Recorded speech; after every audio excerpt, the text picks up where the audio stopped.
Yon guys, kararating lang namin dito sa aming unit dito, tinutuluyan dito sa hotel dito sa Bales. Katatapos lang ng mga bata mag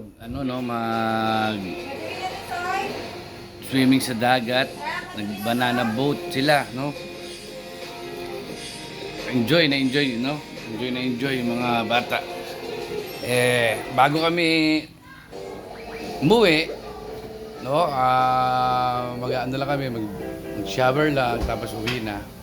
Back to Manila, kasi tomorrow, meron na ulit tayong trabaho. Tomorrow, meron tayong mga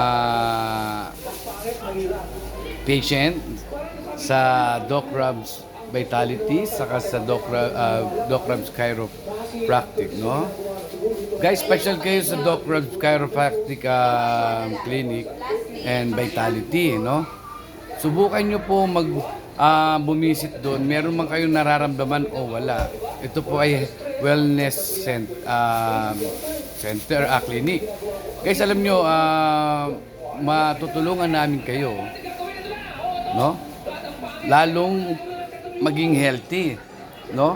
At matutulungan namin kayo doon kung paano magagawa o magagamit natin yung prevention, no, sa mga sakit, sa mga hindi natin inaasahang sakit, no?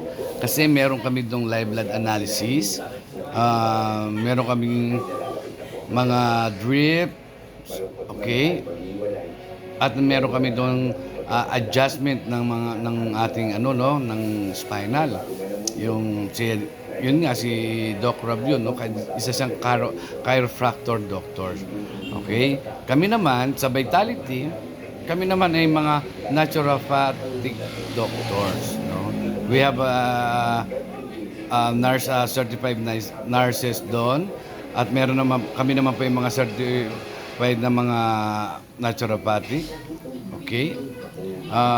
Kaya ko po kayo naanyahan na pumasyal kasi po hindi lang po yung sa may mga nararamdaman yung pupunta sa amin, hindi po. Mas maganda po na kayo po ngayon wala kayo nararamdaman, mas maganda po na magpunta po kayo sa amin doon sa Doc Rob's, and para maano nyo po may mental block ako dahil ang init sa labas eh. Okay, sorry guys.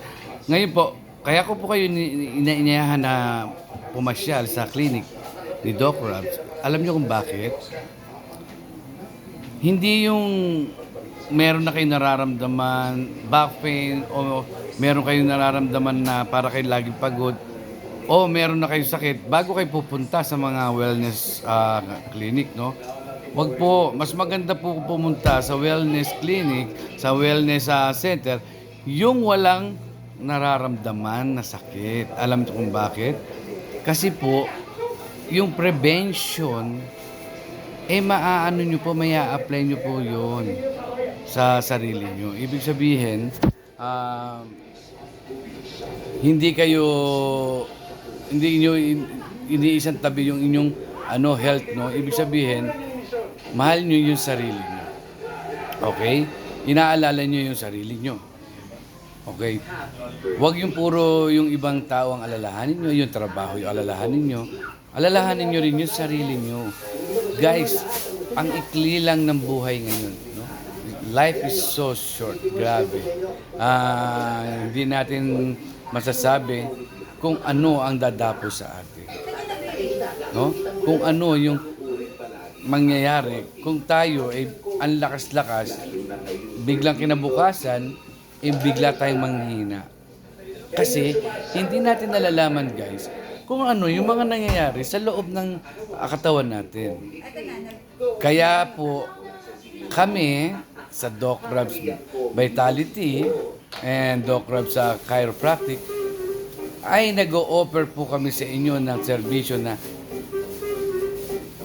mas maganda magpa-wellness center, magpa-wellness clinic, o mas masarap ang mas maganda magpa-Cairo, mas maganda magpa-Vitality kung kayo ay walang sakit, wala kayong nararamdaman. No? Alam niyo kung bakit?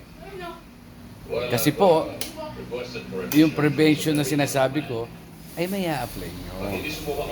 Okay? Katulad ng live blood analysis. Infusion. Ay, alam niyo ba yung infusion? Yung intravenous po namin pinapadaan yung mga vitamins. Okay? And mga pan-detox. Ibig sabihin, makikita po namin doon sa live blood analysis kung ano ang mga kulang, kung ano yung mga sumosobra sa inyong katawan. Okay. Ano po ba ang live blood analysis? O, ano po ba ang blood chem? Yung blood chem at live blood analysis ay malaki po ang pinagkaiba niyan. Okay? Ang blood chem po, pwede po kayong sabihan ng doktor diyan na positive kayo sa ganitong sakit. Okay. Ano pa? Anong makikita sa blood chem? Makikita po sa blood chem kung anong type ng dugo nyo. Tama. Ano pa? Yung quantity ng inyong dugo ang nakikita sa blood chem. Gets? Blood chem, quantity po ang ating makikita. Okay. Ano naman ang live blood analysis? Live blood analysis po, ito po ang makikita naman natin dito is not quantity of the blood, quality of the blood ang makikita natin sa live blood analysis. Ibig sabihin, hindi po bilang ng dugo ng cell natin ang makikita, kung hindi kalidad ng dugo. Makikita natin ang dugo natin sa live blood analysis po kung strong or weak. Okay? Kung pwede pala po kayong mag-heart attack, mag-blood clot, ma-stroke. Pwede pala natin yung makita doon. Na hindi naman natin sasabihin positive o ngayon mag-heart attack, hindi po. Ibig sabihin, makikita natin kasi meron sign. Ano ba? Kasi po yung dugo, makikita natin kung weak o malapot. Okay? Kung ito po gumagalaw pa ba o hindi na dahil sa lapot.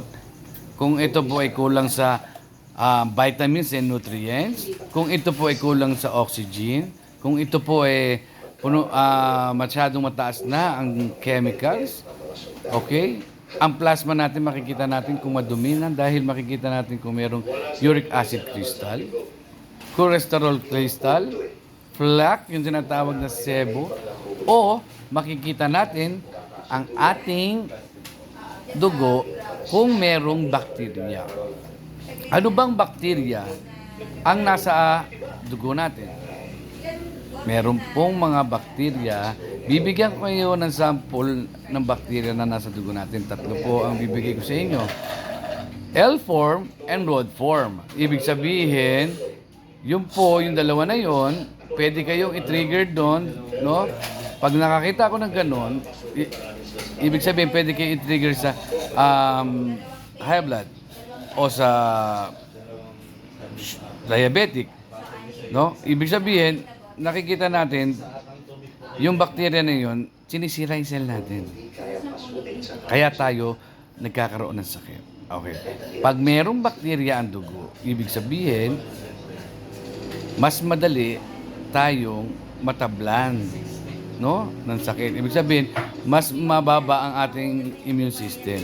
Pag malapot, no, ang dugo natin at mataas ang acidity ng dugo, ibig sabihin, mababa ang immune system natin. May kulang sa ating katawan at sobra. Ano po ba yun?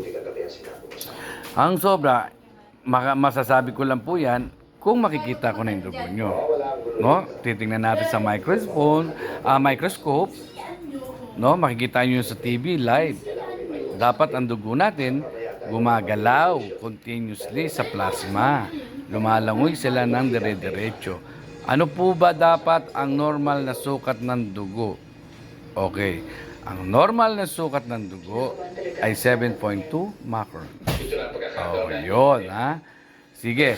Guys, tuloy natin ito mamaya kasi medyo mag-aano kami, mag-aayos, prepare para pag-uwi. Tutuloy natin ito mamaya, guys. Okay?